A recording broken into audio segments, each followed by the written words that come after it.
for those of you who have seen this presentation before to get it out of the way, and for those who haven't seen it before to kind of get a refresher, in that we're talking about spanning this period of time between 9/11 and the current day. In between there we had the Arab Awakening, Arab Spring, Arab Uprising. It goes by many different names. And right in your way, do you want to grab a different seat? I'm waiting for my husband to... Looks like 2 seats. There's 2 seats. Now, did everybody get a handout? We do have a couple of them left. I'll just sit them back in this way. See, having this mic, I need another hand.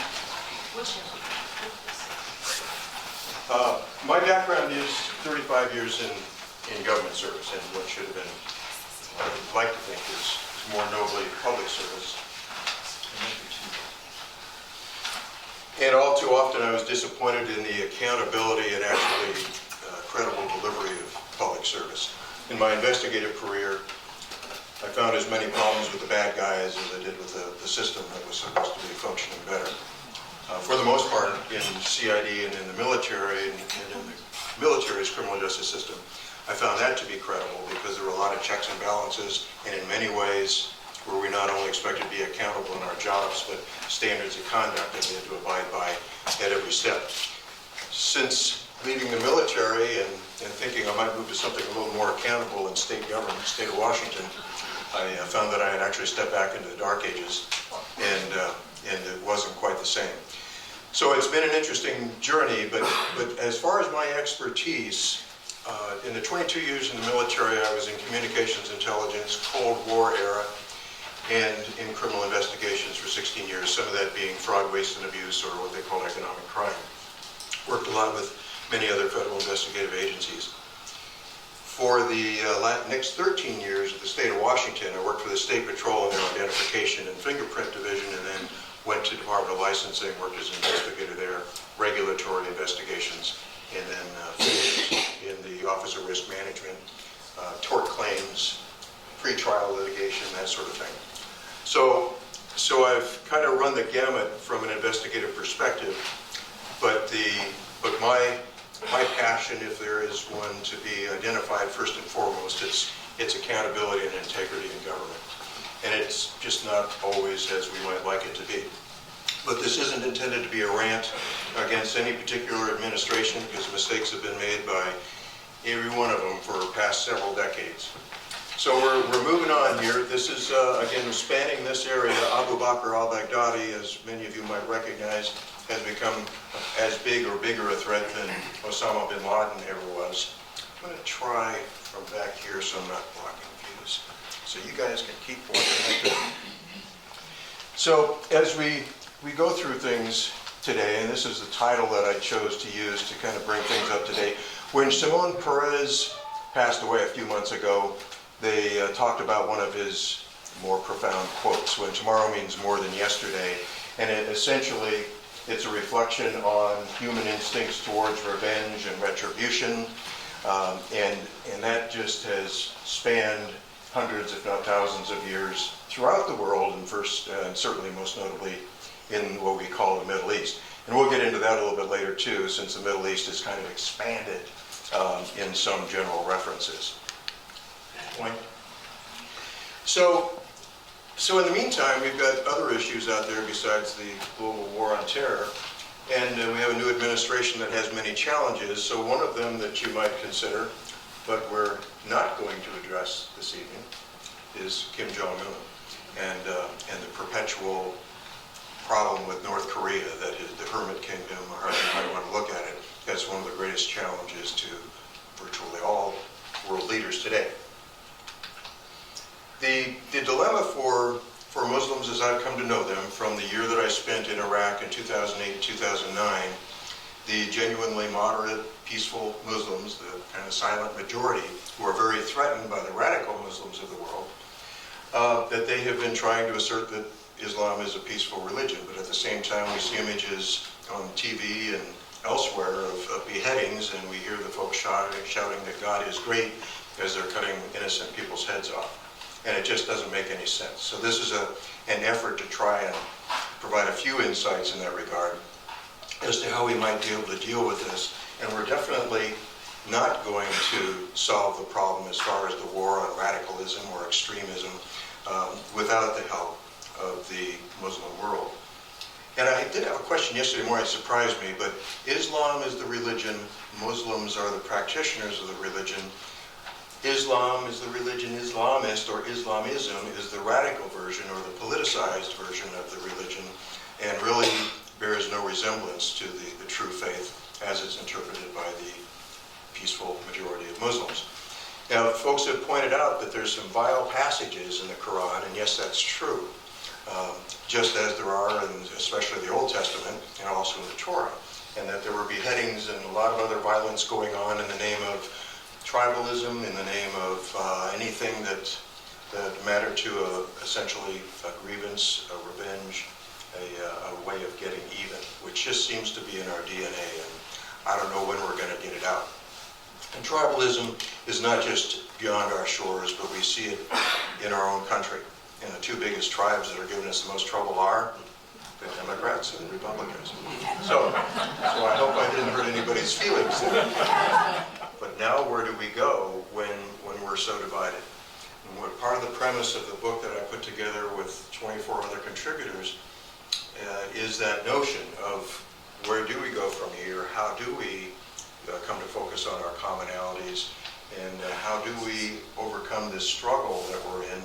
And by that, I'm using that as a mechanism for redefining jihad, as I've come to know it through the Muslims that I've come to know from Iraq and since returning. So it's that more and more increasingly difficult search for the facts. And I don't know what to tell you other than I hope you'll get a few ideas tonight as to how you might do that. When you've got a conflict going on in your family or in your workplace or at your church or in whatever group you might interact with, there's some good thoughts here that come from basically mediation. And I forgot to mention, or Jeff did, I'll blame it on Jeff, that I've also been trained as a community mediator up in Thurston County, and then occasionally do the mediations down here. The secrets of mediation are good communication skills, and we'll go into some of that as well. So, as somebody put it the other day, Arabs and Muslims seem to have become the ping pong balls of the day, of our time, in between the identity politic versus the security politic. Essentially, the left or the Democratic position versus the right or the Republican. Put up those walls, open borders, basically is what it boils down to. So think about this, that every one of us in here, we're singularly different based upon what I mentioned earlier, our own life experiences, those who have influenced us, whether it was our teachers, grandparents, aunts, uncles, wherever we grew up, whatever religion might have been involved to influence our lives. And it's influenced us in a certain way. And our life experiences that might have included being embarrassed or mortified or having our dignity attacked in some fashion left its scars whenever things of that nature have happened, and it's created these little walls to where your level of trust that you might extend to someone else is going to be difficult. So bear that in mind, that everybody else in this room, everybody else that you deal with also has their unique set of experiences that have gotten them to this point in time. This is my favorite quote from Mark Twain. It ain't what you don't know that gets you into trouble. It's what you know for sure that just ain't so.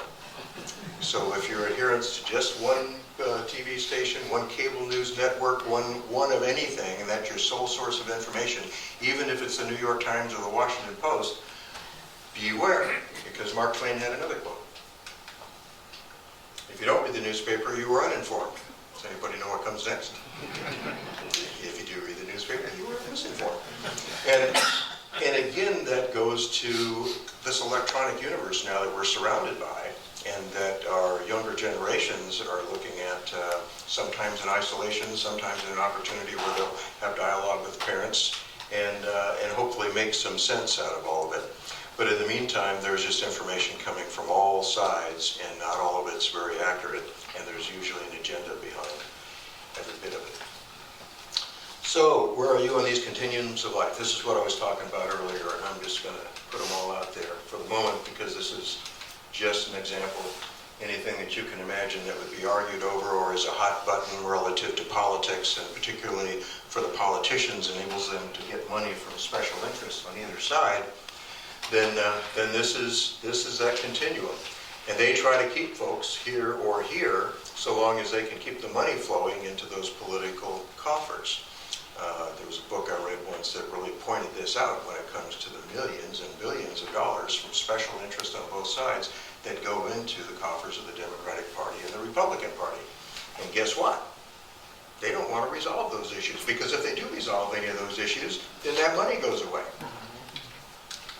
So it doesn't always have to be us versus them, but so long as we're in that us versus them realm, and that is tribalistic, just one of the many issues that go with tribalism. So how did we get to this? This, of course, is a depiction of some of the refugees and the tragedies that we've seen on TV and otherwise, of people trying to get out of Syria and Iraq and Libya and trying to get across the Mediterranean or work their way up through Turkey and the areas of Macedonia and so on. And it is a tragedy, and unfortunately we significantly contributed to what's occurred here, both by going into Iraq to begin with, and then not maintaining a presence there as we rather precipitously foolishly pulled out and left a void in 2011. So I blame Bush and Obama pretty equally as far as the situation we're in today. Interestingly enough, a presentation a few months ago that was from a gentleman that I think was born in Iran, has written several books. I can't remember if it was Raza Aslan rather. But he was asked the question, might have been David Brooks, but asked the question as if we hadn't gone into Iraq, if we hadn't intervened in the Middle East, would we have the problem that we have today? And surprisingly, he said yes. Only America wouldn't be to blame or front and center relative to its diminished image in the world. And that basically went down to the deep hatred between the Sunni and the Shia Muslims, and the various sects, and then the radicals that have exacerbated things beyond what we see as the extremes in our politics, as they've taken it to the level of as much violence as you could ever imagine. So the refugee issue is, I think we're up to around 65 million now. When I was in Iraq, we had a lot of internally displaced persons where Saddam Hussein, through his effort to create what he called Arabization, where going back to 1918 or so, when the Sykes-Picot Agreement came along, that people were thrown together in these new borders that made up the new Iraq as well as Syria. And probably the biggest travesty among many was the Kurdish people, about 26, 30, 35 million people that were then divided up. And he had about, I think about 6 or 8 million Kurds in the northern part of Iraq. And as he inherited that, came into the governance, then he wanted the Shia, which were his enemy as far as religion goes, Shia Muslims in the south, he had a lot of them displaced up into the north, into the area of what we know as the Kurdistan region of Iraq, and moved Kurds down into the south.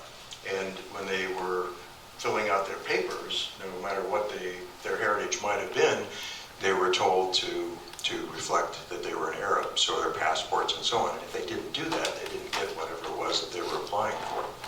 So internally displaced people are a significant issue. When we were there, our attorneys didn't want us to get involved, or leadership, because it was something that Saddam Hussein had done, and we weren't responsible for it, so let's avoid it. Just one of 2 significant elephants in the room that were avoided when I was there. So this is how we used to see the difference between Al-Qaeda and ISIS. And what this shows is ISIS over here on the left saying kill all of the Iraqis and the Syrians, and they wanted to create the caliphate. They wanted territory. And Al-Qaeda just wanted to attack Western world in any way that they could, similar to the 9/11 idea. Of course, they would have loved to have put together another mass killing such as that. But over the last few years, as ISIS has taken more hits on the battlefield, they've started extending out, and in some ways, the two of them are merging in some respects and competing in other respects. But where we like competition, this kind of competition is not so good, because each one wants to outdo the other with the butchery, the barbarism, the fear, the distrust, anything that they can do to damage the Western world and make the Western world look so corrupt and sinful and anti-Islam.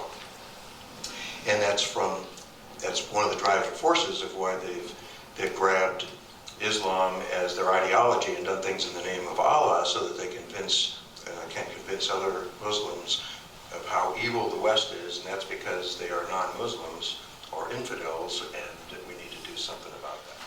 Geopolitics, let's get to those maps. So one thing, if any of you are writing down, I'd recommend you find 40 maps that explain the Middle East. Just do a search on that. The website, I believe, is vox.com, the one that you'll get a few different ads and responses through Google. But go to map 9 of 40 maps that explain the Middle East. And it's an animated map that takes maybe 2 to 3 minutes to run. But you will see all the various crusades and empires spanning from about 3000 BC to modern times. And you'll note, as you watch that there was all kinds of violence and nasty stuff happening between humanity well before the 650 time frame AD, when Islam came along. So that's just something to keep in mind. So this is where the majority of Muslim populations are today. I used to point to Indonesia as the ultimate success story of how an Indonesian, or how a Muslim government, a democracy, was a success, with about 205 to 210 million Muslims in that country, and about 26 million non-Muslims. But you might note that there's about 2,000 islands that, to a degree, keep them apart as well. But they, in their constitution, they recognize 6 major religions. In their constitution, they are to be a secular government. For the most part, they have had non-Muslim presidents, as they do now. But the current race for the next election, the non-Muslims of the two made the mistake of criticizing something in the Quran. And that gave justification to his opponent to declare blasphemy and try to go after him legally. Fortunately, in that country, there's nothing that says blasphemy is a prosecutable offense up to and including capital punishment. But in many of the more radical or Islamized countries, blasphemy and apostasy, blasphemy is a disrespect of the religion, and apostasy is leaving the religion, that those are hanging or executable offenses, beheadings or whatever the method of execution might be. So that's just something to keep in mind. And when you wonder about those countries and those regions and so on, you might take a look at this map, which shows the significant drought conditions. Now, of course, we've had some relief from the drought conditions ourselves. Of course, we've never reached the critical mass. And of course, California now is overwhelmed. And other parts of the world, similarly in Europe, have been getting unusually heavy waterfall. And so the drought conditions have likely changed from this map, which I got hold of a couple years ago. But this is predominantly Muslim. This area up in here, there's a whole lot of Islam up in this area as well. And the point here is, if you ain't got nothing to lose, you ain't got nothing to win. Or ain't gonna win if you ain't got nothing to lose. Whatever the Bob Dylan thing was. And I used that in the book, but I got it right. When you ain't got nothing, you got nothing to lose. That's it. And that's so true of those that strap on a suicide belt or otherwise become indoctrinated through the madrasas that are run by the radical elements, the Islamists or the jihadists. And this is a huge contributor. Many parents cannot even feed or offer any water to their children, and their opportunity to give their children a better life is to turn them over to the local madrasa, where they'll be fed and housed, and of course be memorizing the Quran, or at least the version of the Quran or the passages of the Quran that sustains the radicalized Muslims. So let's see here. Oh, I guess I wanted to give Bernie Sanders a little credit. that when he claimed that climate change contributed to terrorism, it might have sounded absurd, but there is something to be said for that observation. All right, so in 1914, this is what North Africa and the Middle East looked like. And at that time, you might notice that there's one flag that's distinctively not there. Yeah, America. Now, a lot of things were going on there, a lot of what we would generally refer to as colonization, and certainly Great Britain and UK kind of led the world in that regard, but as did France and Spain, to a degree, Russia and Turkey and Iran and China at various times have all been involved. And then along came the Cold War, and as we were doing our proxy jockeying and wars with Russia and with China, then we kind of fell into that same realm where we kind of took on that colonialist image. And so much of the rest of the world views us as a colonialist, as an exploiter of their people and their resources. And some would argue that that's continuing today, and certainly in certain areas it probably is. So this is what we inherited relative to what our European ancestors got started hundreds or thousands of years ago. Oh, this up here, in case you're wondering about ISIL, the Islamic State of Iraq and the Levant. The Levant is this area here from the Eastern Mediterranean, from Turkey on down to Egypt. And it's that entire peninsula area. And of course, Israel is smack dab in the middle of that. So there's many different interpretations, some that might have gone to the extreme as to why the White House under Obama referred to this as ISIL almost right away. And some argued, and I don't necessarily think this is the case, but some did argue that by him calling it ISIL, that he was justifying or giving credence to the movement of Abu Bakr al-Baghdadi to one day build his caliphate that would include that part of the world, which I think brings us to the next map, right there.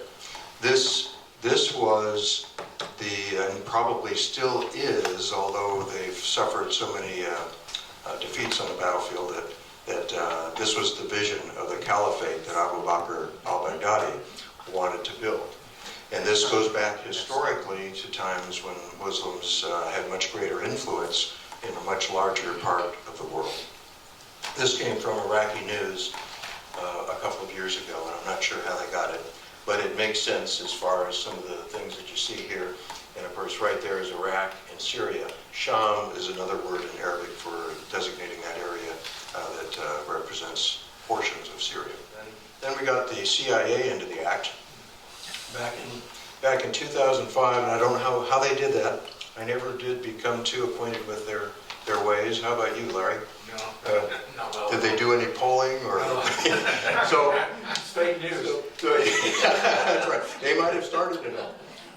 But back in 2005, all except this line right here, all the white figures are the estimates of the populations of the various religions of the world. Christianity being at the top, Muslims being next. And since they referred to it as a people, Christians as opposed to Christianity, then that's why it's Muslims. I got a question today, well, shouldn't that be Islam? And it's just the way that they captioned the people and the religion that they adhere to. So this is the order of things, Muslims, then Hindus, and then when I went looking for current figures and couldn't find it from the CIA, I guess they went out of the polling business for determining religious preference. The folk religions in China popped up, and perhaps that's evidence of as we became more connected with China and realized that they had issues in their own country relative to religion and faith, that what they called folk religions, 1 billion, suddenly popped up on our radar screen. And then Buddhists, Sikhs, Jews, and then we've got categories that down here, if it's an organized religion but it's not very big, 814 million. And then non-religious, which I would guess would be the agnostic realm, and then finally atheists. So what's your religion? I should have given you a second or so to think about it. Religion comes in many forms, whether you're standing in line for the next Star Wars movie or the next iPhone. who knows where that passion of yours just might be. So that's the point of this slide is everybody seems to have something that is their passion or their pursuit or what suddenly rises to importance for them, whether it's just every couple of years for the new iPhone or whatever it might be. So here's another look at Islam 101. The Sunnah and the Hadith are the sayings and the actions that were attributed to the Prophet Muhammad, and basically that is what has been used to abrogate some of what's contained in the Quran, which is supposed to be the final word in their faith.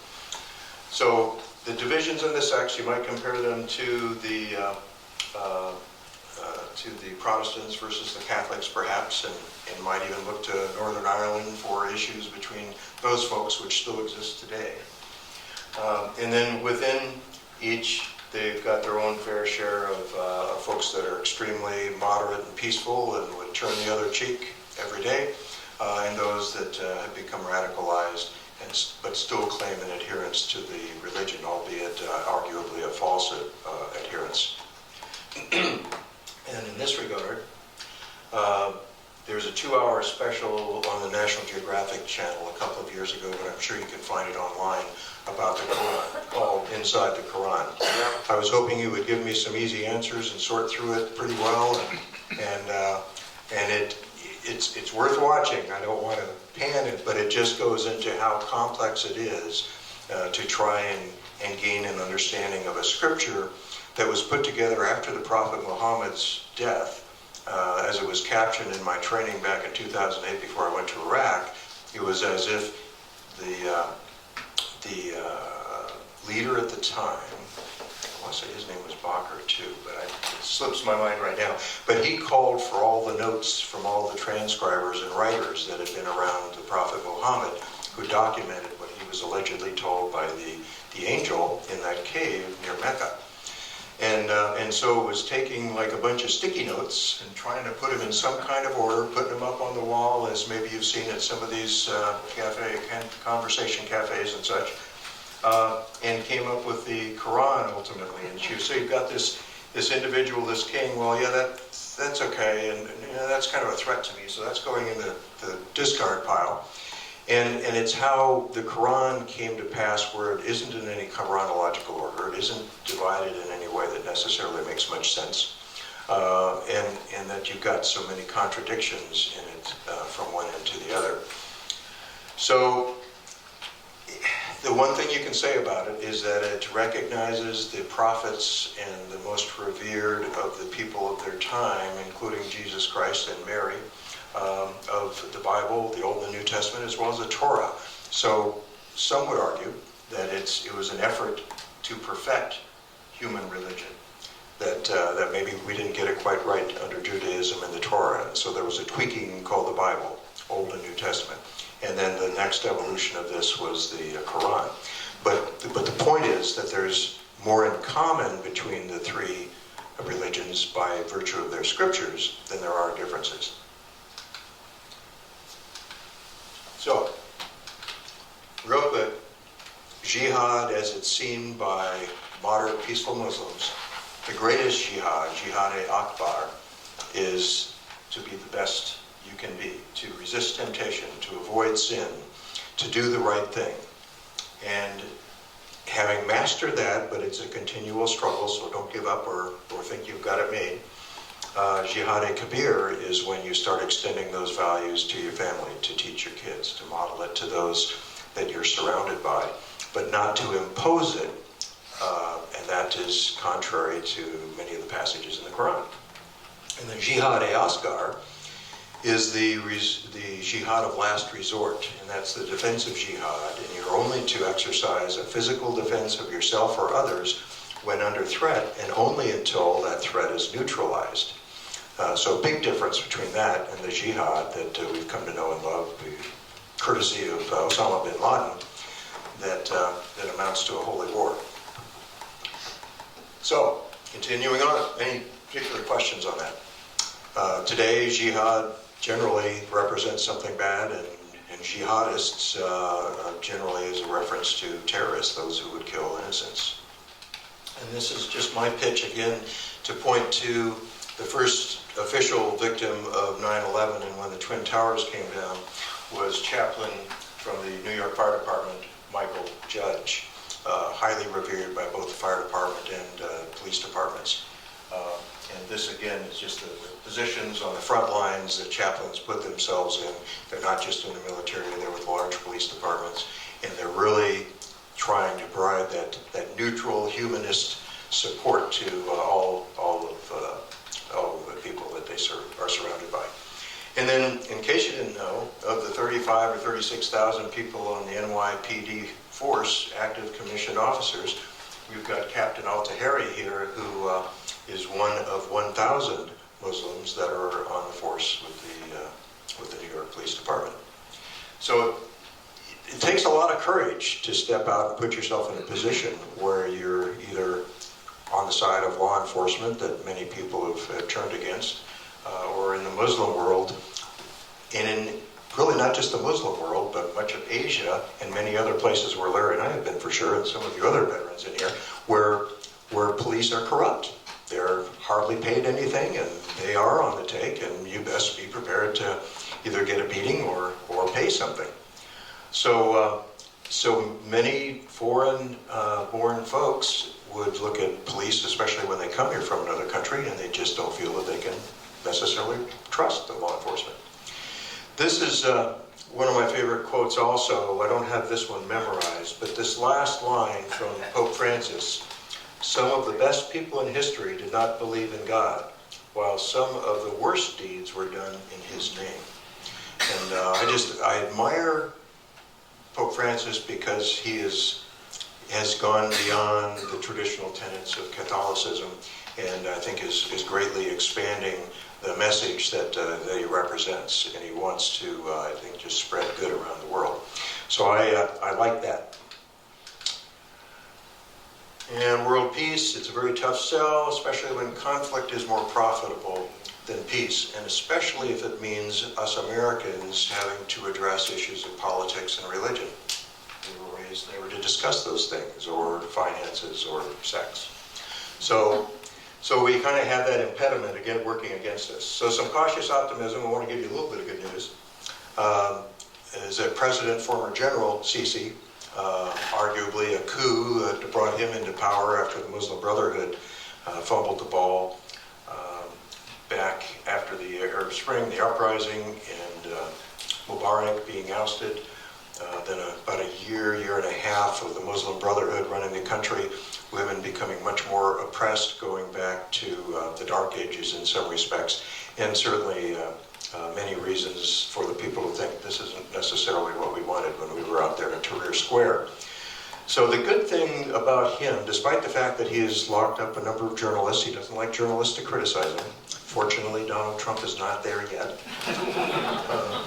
But this gentleman, each of the past Christmases, has called out, he's brought his parliament together and has called out to his people, and in particular his religious leaders, calling for a religious reformation, a revisiting of the faith, of finding that tolerance that needed to be there for non-Muslims. So he's done some good things in that regard, even if he's not warmed up to the press necessarily. Now, I had been very optimistic about Ashraf Ghani here. He was a professor, I think, at MIT. There's a TED Talk that he's done on building a broken state, or fixing a broken state, that was done in 2005. He's an anthropologist, he's an economist, he's exactly what Afghanistan needed. And some would argue, I would probably argue, that once he got finished there, let's put him at the UN and see what else he can do. Unfortunately, thanks to our own administration, even though each Afghan person that I know says that he clearly won outright, but he was so anti-corruption, and even the CIA and others were concerned about him coming into power, that Kerry went there and arranged, negotiated a co-leadership in Afghanistan. And this really outraged the Afghan people, and it probably helped play into the propaganda against us over there. So sitting next to him is Abdullah, and he's done his best to undermine Ashraf Ghani, and it's just a shame. Ashraf Ghani had been part of the Karzai administration initially and left. He was their finance minister. He left because of the corruption. And then he worked for the World Bank, and I think he worked at the UN in some capacity as well, and then taught at MIT. These same Afghans that I've talked to, they've kind of lost hope. They don't think he's going to be able to overcome all of the resistance he's received, and it's just kind of been very sad. And I mentioned that earlier about the propaganda. And so we also have something, and this goes to the press. This is the Muslim reform movement put together by Dr. M. Zuhdi Jasser. He was a surgeon in the Navy, our Navy, for 11 years, and then a surgeon to the Supreme Court and also to some chambers of Congress. And right after 9/11, he set out on a campaign to try and rally all Muslim leaders in the U.S. to condemn the terrorist act and to condemn radical Islam, and among other things, he was immediately taking on the Muslim Brotherhood and the Council on American and Islamic Relations, which is an extension of the Muslim Brotherhood. And he was getting nowhere. He was a part of a film made that featured his life and then his struggles called The Third Jihad. So for those of you who are writing things down, The Third Jihad. You can go to thethirdjihad.com, clever name for their website, and you'll find that you can download the film there, or you can purchase if you want to have a copy, or you can find a trailer for it on YouTube. He used to have a trailer there. And he also had a video that was called Anatomy of a Smear, which was all of the backlash against him and against that film, because it had been shown in the New York Police Department in their counterterrorism area as part of the training for gaining better understanding of radical Islam. How are we doing back there, Julie? Okay. All right, 5-minute warning.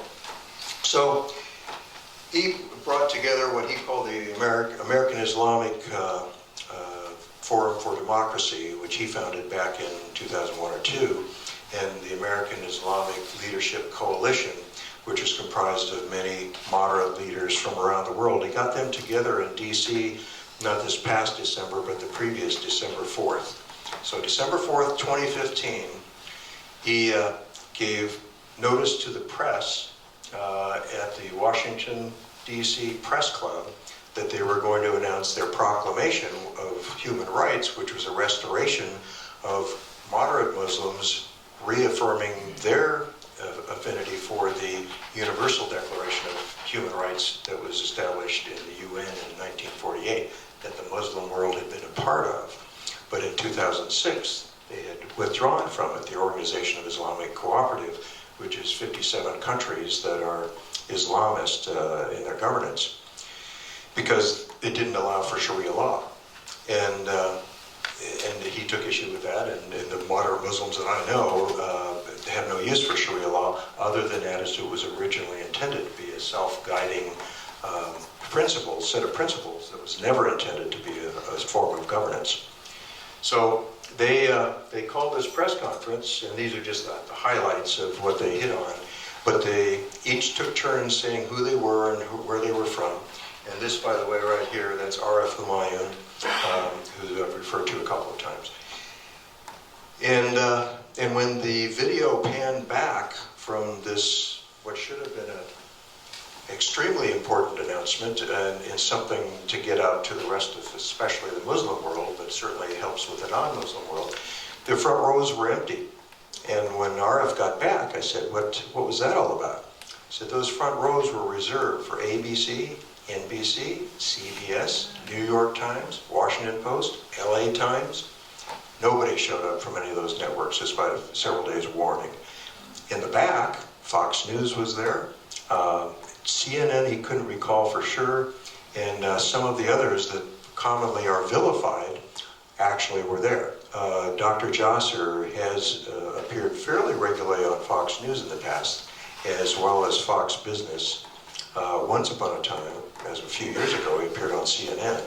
But I don't think he's ever made it to the mainstream media. And so why, you might ask?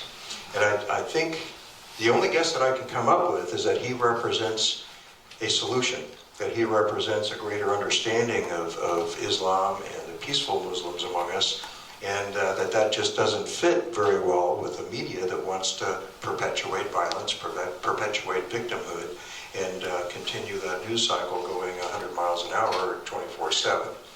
So I do believe that he's someone that I found to be credible since I came back from Iraq. He just, I thought was quite smart. I don't know who is influencing the White House today. I wish I did. But there are some videos that you'll find of Dr. Judy Jasser with some very recent interviews on PBS and a couple of other networks. But the PBS one is definitely worth watching. And at least the impression he's giving is that he's encouraged to a degree by what he's seen in this White House, and that they've unaffiliated themselves with the Muslim Brotherhood, which had had a lot of influence over the past 2 administrations, possibly even back into the Clinton administration. And I think it was well intended at one time, feeling that those folks represented, that they spoke for the majority of Muslims in the world, but not so, not with the history that they've got and so on. So do a little research of your own, but take a look at Dr. Judy Jasser. So continuing with the good news, Rotary got involved in a project just after 9/11 occurred, started this school project in Jalalabad, which is the northern end of Afghanistan. Went from the tents to this building here and then beyond. Now they have computer centers in every one of the high schools in Jalalabad, and English is being taught first and foremost, and they see that as the language of success. Now, you might be surprised to learn that down in Helmand province, in Shin Kalay, a little village there, Helmand province being dominated and controlled by the Taliban significantly, and there are many different variations of Talibans, many different tribes within the general term Taliban.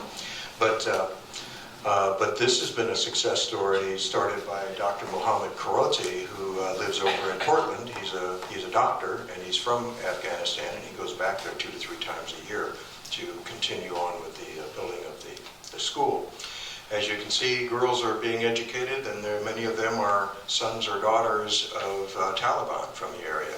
And when a renegade Taliban effort came along in 2008 and destroyed the school and burned the books, the good Taliban, if you will, those guys paid a price, and they've elevated the security to it's known throughout the region that this school is going to be protected, and it represents education for all. And they have no reservations about English being the dominant language on those computers. So that's the type of thing that's going to help overcome so many of the differences, the hatred and the divisiveness in the world today. So this is basically my close, and this was a component of what went out about tonight's talk. And when we humans start caring more about tomorrow than yesterday, more about the lives of our children and future generations, more than ghosts of the past, and conflict arising from vengeance and hate will fade into history. And it's probably a little optimistic. Maybe it'll fade into history, but it's just so inbred in our human DNA. So we must find a way to extract our instincts for revenge from the human condition, particularly from the DNA of politicians, religious leaders, especially the fanatical religious leaders, or those who are not religious leaders at all, but are using a religion as a catalyst for ulterior means and purposes, and a complicit media that perpetuates conflict and victimhood around the world, 365, 24/7. And this is from the Sufan group. The challenge of the coming months and years won't be how to defend the Islamic State, or how to defeat the Islamic State. It will be how to do so without defeating the future of the people that is terrorized most. And that's I think about as profound as it gets. But that is not an easy task. And that's our greatest challenge, is to separate the good from the bad. And that's why we need to be doing so in partnership with the good Muslims of the world.